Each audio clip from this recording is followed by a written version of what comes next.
ઘણા યુગો પહેલા વિંધ્ય પર્વતોની ઘન અંધારી જંગલોમાં કાલનેમી નામનો અહંકારી તાપસ રહેતો હતો. વર્ષો સુધી તેણે કઠોર તપસ્યા કરી હતી, પરંતુ તેની તપસ્યાનો ઉદ્દેશ લોક કલ્યાણ નહોતો. શક્તિ મેળવી ત્રિલોક પર રાજ કરવાનો હતો. બ્રહ્માની કૃપાથી તેને એવો વરદાન મળ્યું કે કોઈ દેવ, દાનવ કે માનવ તેને મારી શકશે નહીં.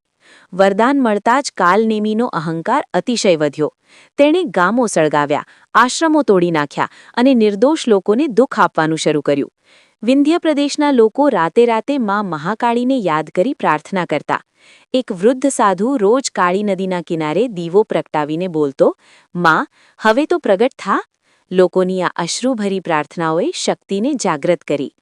એક અમાવસ્યાની રાત્રે, જ્યારે આકાશ વાદળોથી ઢંકાયેલું હતું, કાળી નદીનું પાણી અચાનક કાળું થઈ ગયું. નદીના મધ્યમાંથી અગ્નિ જેવી જ્વાળા સાથે માં મહાકાળી પ્રગટ થઈ. તેમના પગલાથી જંગલ કંપી ઉઠ્યું અને આકાશમાં વીજળી ચમકી. માં મહાકાળીના આગમનથી અધર્મના હૃદયમાં ભય ઉતરી ગયો. કાલનેમીને ખબર પડી કે શક્તિ પ્રગટ થઈ છે. તે પોતાના મંત્રો સાથે યુદ્ધ માટે આવ્યો.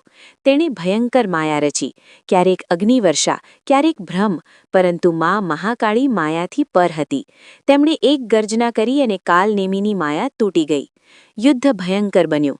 કાલનેમીના દરેક પ્રહાર સામે માં મહાકાળી વધુ પ્રચંડ બની. અંતે માં મહાકાળીએ પોતાના ખડગથી સમયને ચીરતો પ્રહાર કર્યો.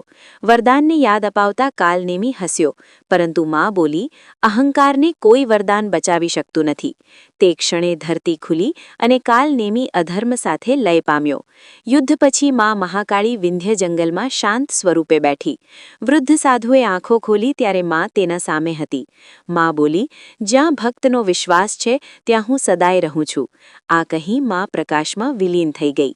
ત્યારથી લોકો માનતા થયા કે વિંધ્યની કાળી નદી પાસે આજ પણ અમાવસ્યાની રાત્રે દીવો પ્રગટાવો તો માં મહાકાળી ભક્તની રક્ષા કરે છે.